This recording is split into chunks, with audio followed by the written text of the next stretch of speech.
Un adage très célèbre dit que l'habit ne fait pas le moine. Littéralement, cela signifie qu'il ne faut pas se fier aux apparences. Mais malheureusement, dans notre société, c'est exactement le contraire qu'on fait. On se fie aux apparences. On interagit au quotidien avec les gens selon comment est-ce qu'on les perçoit. Dans cette vidéo, nous allons parler des apparences et de leurs conséquences. À la fin de la vidéo, je vais présenter 3 leçons qu'on peut appliquer pour éviter de tomber dans le piège des apparences. A tout de suite. Nos attitudes et décisions affectent incontestablement notre devenir. Dans cette chaîne, nous partageons à travers des exemples certaines leçons visant à améliorer notre compréhension de nous-mêmes et de la société. Le but est que chacun acquiert des connaissances lui permettant de prendre les bonnes décisions pour atteindre ses objectifs. N'hésite pas à laisser un commentaire à la fin de cette vidéo pour donner ton avis, car personne seul n'a le mot d'emploi de la vie. Je t'invite à cliquer sur j'aime, à t'abonner à la chaîne et à activer la petite cloche afin de recevoir une notification chaque fois qu'une nouvelle vidéo sera publiée. Dans notre société, les apparences ont trop d'importance. Chaque jour, nous vivons des expériences qui montrent l'importance qu'on accorde aux apparences. Je vais l'illustrer avec un exemple. C'est celui de 2 jeunes filles qui sont hôtesses de promotion de produits. Les hôtesses sont ces jeunes filles qui sont dans des supermarchés, qui abordent des clients et tentent de les convaincre d'acheter les produits pour lesquels elles font la promotion. Cette histoire m'a été rapportée par une amie qui est gérante des hôtesses dans une institution de promotion de produits. Cette gérante avait constaté que chaque jour, ces 2 hôtesses réalisaient des ventes très différentes. Pour essayer de comprendre pourquoi, elle a décidé d'aller observer comment est-ce qu'elles travaillent. Elle s'est rendue compte que dans leurs supermarchés respectifs, bien qu'il était impossible pour chaque hôtesse d'aborder systématiquement tous les clients qui entrent, parce qu'ils sont trop nombreux, la première hôtesse qui faisait les ventes les plus élevées se débrouillait pour aborder le maximum de personnes dans la mesure du possible et sans aucune distinction. Pourtant, la seconde hôtesse avait une astuce propre à elle. Elle n'abordait que les personnes présentant des signes apparents d'aisance financière comme être bien habillé, avoir une belle voiture, avoir un téléphone haut de gamme, etc. La gérante a aussi constaté qu'à la fin de la journée, les 2 hôtesses avaient abordé à peu près le même nombre de personnes. Mais la première hôtesse qui choisissait ses clients au hasard faisait de meilleures ventes que l'autre qui sélectionnait les clients en apparence bien nantis. Interrogée sur les raisons de ses choix, la seconde hôtesse s'est justifiée en disant qu'elle estime que ce sont les clients qui sont bien habillés, qui ont une belle voiture, qui sont plus susceptibles d'avoir beaucoup d'argent et donc d'acheter les produits.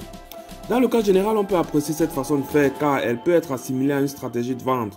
Mais pour ce cas-ci, c'était une erreur. En fait, il se trouve que les personnes qui ont le plus d'argent et qui sont prêtes à le dépenser ne sont pas toujours ceux qui présentent les signes extérieurs de richesse.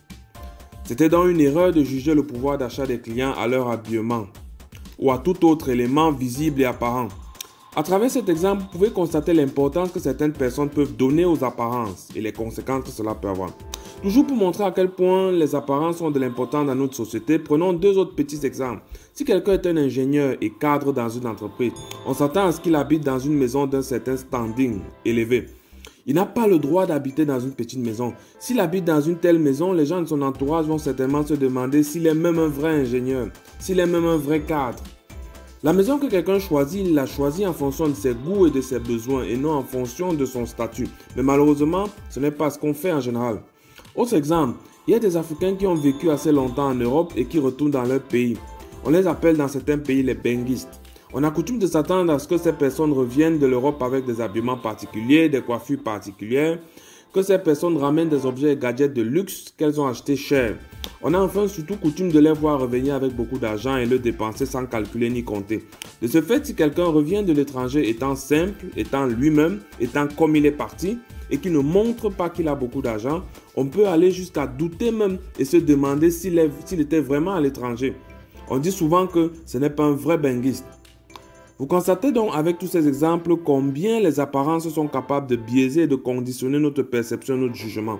On accorde beaucoup d'importance aux apparences. On considère les gens selon comment est-ce qu'on les perçoit. Comment on peut s'y attendre, cet état des choses a des conséquences. Ces conséquences proviennent du fait que l'être humain a besoin de considération. Il veut exister, il veut être reconnu. C'est pour cela que quelqu'un peut parfois se retrouver en train de fabriquer des apparences pour tromper les autres. Se retrouver en train de faire des choses qui ne lui correspondent pas, des choses qui vont plaire aux autres ou donner une certaine image de lui aux autres et attirer leur attention et leur intérêt à son égard. On a par exemple des gens qui sont pauvres mais qui se débrouillent pour toujours acheter des choses de valeur pour paraître riches, en dépensant bien sûr tout leur argent, puis même en s'endettant parfois. On a aussi des personnes qui se fabriquent une fausse vie sur les réseaux sociaux, qui se filment dans des restaurants de luxe dans lesquels ils entrent pour la première fois, mais postent ces photos en faisant croire qu'il s'agit d'une habitude quotidienne. On a des gens qui vont dans des magasins, essayent des vêtements ou des chaussures de luxe, se prennent en photo et postent cela comme si c'était leurs vêtements à eux. On a même des personnes qui vont plus loin avec les apparences. Elles vont jusqu'à changer leur apparence physique. Elles font de la chirurgie esthétique pour changer certaines choses sur leur corps parce qu'elles ne s'assument pas et elles voudraient ressembler à ce qu'elles ne sont pas. Et il y a tout un commerce qui s'est développé là-dessus. Vous voyez jusqu'à quel point les apparences nous conduisent à poser des actes incroyables. Tout cela entraîne deux principales conséquences. D'une part, ces personnes qui fabriquent des apparences souffrent dans leur être parce qu'elles savent qu'elles sont fausses. Elles n'arrivent pas à maintenir ce niveau de vie parce qu'elles n'en ont pas les moyens et les capacités, mais se doivent de continuer, de forcer. D'autre part, les followers, c'est-à-dire les gens qui vivent autour de ces personnes qui voient leurs photos et vidéos quotidiennes, ces followers-là sont influencés et les érigent en modèles. Par exemple, aujourd'hui, on a des filles de 13 ans qui commentent des vidéos de filles qui donnent des recettes sur comment augmenter la taille de son fessier. Vous voyez, à 13 ans, au lieu d'être en train de travailler sur sa maturité mentale, elle souhaite augmenter artificiellement la taille de ses fesses parce qu'elle se dit que c'est ça qui est bien. Pourtant, en fait, elle devrait avoir d'autres préoccupations à cet âge-là. Ceci n'est qu'un exemple. Imaginez à quoi ressemblera notre société de demain. Autre exemple, je connais des personnes qui ont utilisé toute leur économie et qui se sont lourdement endettées pour organiser leur mariage de façon grandiose parce qu'il fallait plaire aux autres et qu'il fallait leur montrer qu'on n'est pas n'importe qui. Aujourd'hui, ces personnes souffrent énormément parce qu'elles démarrent leur vie de couple dans les dettes et ne pourront rien entreprendre pendant un certain temps. Quel gâchis! Si vous êtes victime de l'une des conséquences que je viens de présenter, vous allez peut-être me dire oui, on le fait parce que dans notre société, c'est comme ça qu'il faut se comporter, que c'est ce que les gens voient et valorisent. On ne saurait donc faire autrement. Mais moi, je réponds à cela que non, ce n'est pas ce combat qu'il faut mener. Si vous êtes convaincu que cette façon de vivre n'est pas bonne, alors il faut que vous soyez capable de convaincre les autres qui doivent savoir vivre dans le naturel et vous accepter dans votre authenticité et votre originalité. Comme je le dis souvent, c'est la vertu qui doit convertir le vice et non le contraire. Et pour que la vertu convertisse le vice, j'ai préparé pour vous 3 petites leçons que vous pouvez appliquer dans l'espoir que ça change les mentalités. Leçon numéro 1. N'enviez pas les gens, vous ne connaissez pas leur vie. Ce que les gens postent sur les réseaux sociaux, ce n'est pas leur vie, c'est la vie qu'ils veulent que vous leur attribuez. Aussi, dans la vraie vie, les gens qui achètent les choses chères, les vêtements, les voitures, les salons, les télés et autres, qui dépensent beaucoup d'argent pour organiser des événements, sont généralement des personnes pauvres, très endettées. Et elles font cela juste pour essayer d'impressionner les autres. Vous n'avez rien à leur envier. Votre vie, bien que plus modeste en apparence, est certainement meilleure que la leur. Leçon numéro 2. Dans vos interactions avec les gens, essayez de vous focaliser sur leur personne. Donnez plus d'importance à ce qu'ils disent et à ce qu'ils font ou accomplissent de durable dans leur vie, et non à ce que vous voyez ou à ce qu'ils vous montrent.